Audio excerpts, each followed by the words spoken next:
Welcome everyone.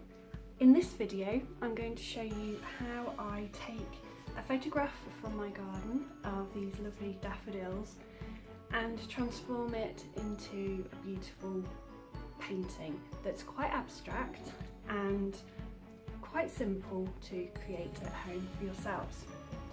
The only materials you need are a photograph to use as reference, which you need to print out, a graphite stick. I use a 9B, which is quite soft and easy to use, some form of marker pen, black is best really for that, and just an ordinary biro. Now I have my background already prepared here, and this is a piece of watercolour paper that I have printed onto with water-based inks, printing inks using a roller, and created an abstract, colourful backdrop ready for my painting. So I'm going to show you the process now. So once you have your image printed onto a sheet of paper, the first thing to do is take a black marker pen and decide what you want in your painting. So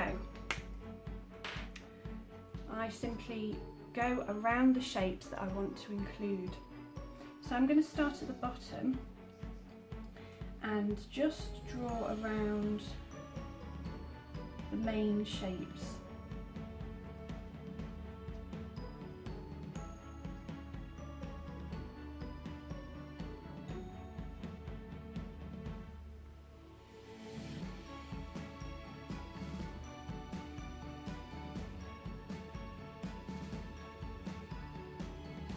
So I'm not going to be drawing around everything because I'm simplifying it. It would be a little bit too complicated.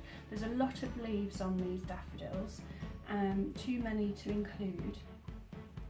So I am selecting what I want in my final painting.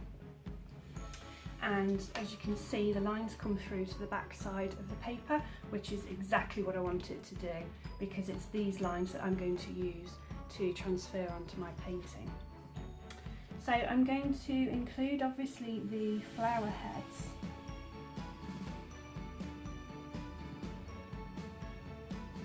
At this point you can make adjustments, so if you wanted larger petals you can extend them.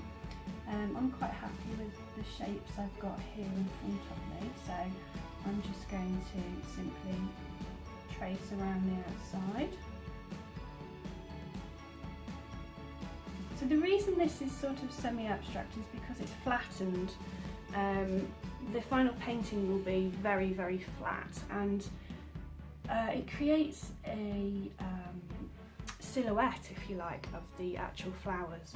So when you have things overlapping like this, the two flower heads there, it will just create a flat two-dimensional shape on the picture, which makes it look much more abstract, and I quite like that effect. I've got a little flower head here just about to open.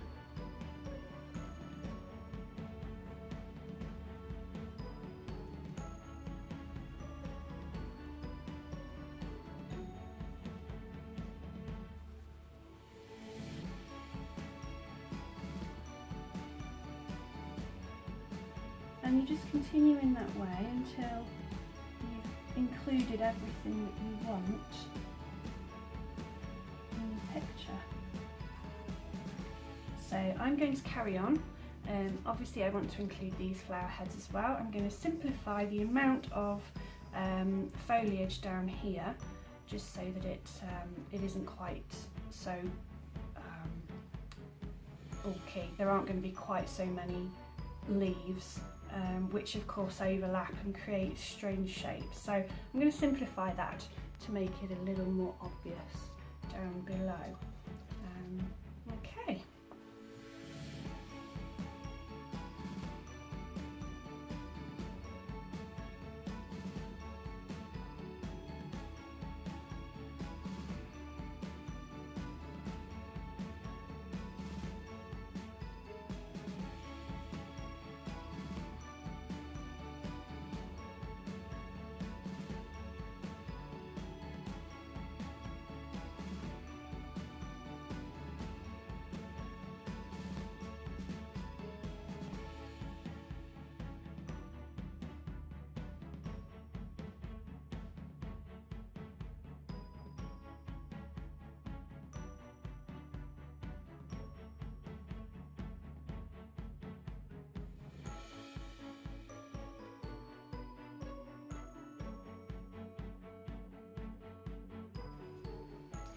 So now I've finalised my outline and I'm happy with that.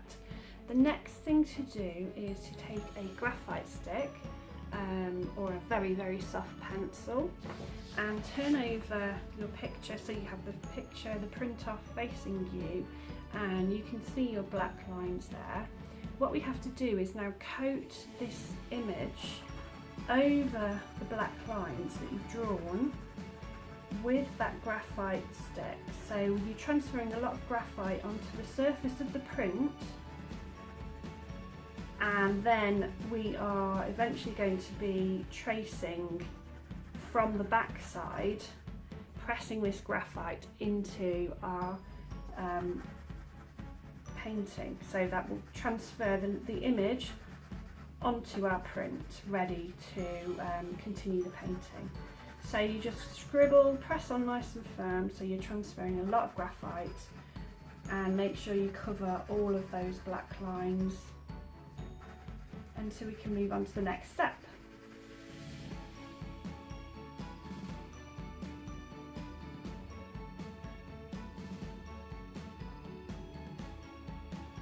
The next step is to take this image and transfer it onto the background that you created previously. So to do that, we turn the paper over and lay it on top. At this stage you can obviously decide on whereabouts you want to place your picture. So for example, I want to make sure that this section of flower heads here is over some of that yellow there, so I'm going to raise mine up a little bit to make sure that this is still on the paper. I don't want to go too high up. Let's have a look at the bottom. Okay, yeah, I'm happy with that. What you could do is you could secure it with a little bit of tape to stop it from moving, but the idea now, let's just double check that side. Yeah, that's fine. What you do now is take your biro, and I'm going to start at the top here and work my way down. Press on firmly with the biro. I actually do little backwards and forwards lines, going backwards and forwards over the same little bit a couple of times, and that means that hopefully you stand a better chance of seeing the line. If we have a look there, I can just see that. I'll show you a close-up in a second. But continue going around the piece, pressing on nice and firm until you come to the end.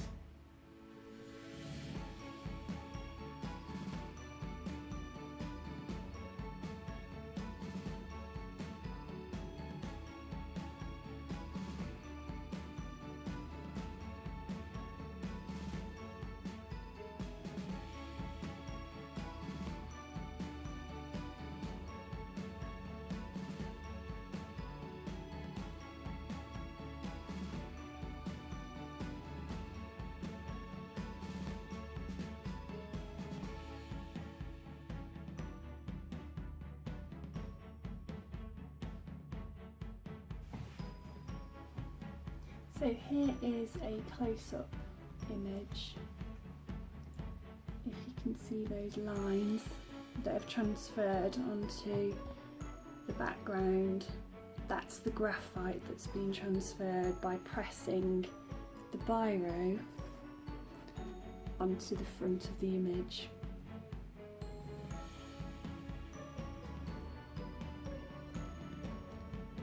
Having transferred the picture to my printed background, I'm now going to show you how to paint it and complete it.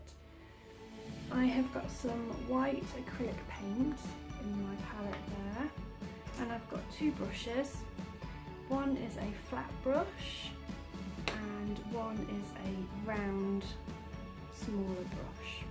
This smaller brush is great for coming in at the smaller details and things. Obviously the larger brush is really good to cover some of the larger areas that we need to paint. So I'm going to begin by applying some of the acrylic paint. It's a nice thick consistency of paint. I don't need any water at all. What I want to do is obviously paint over this colour, so it needs to be thick. Sometimes you need to apply more than one coat to completely cover the background. So I'm going to go ahead and begin here and just painting up to and covering the drawn pencil lines, and gradually make my way around the painting to reveal the picture. So this is something that you want to take your time with. It's quite therapeutic and the finished results are great.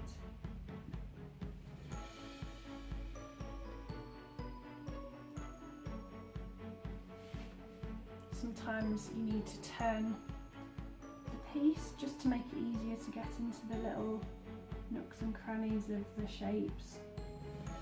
Make things as easy as possible.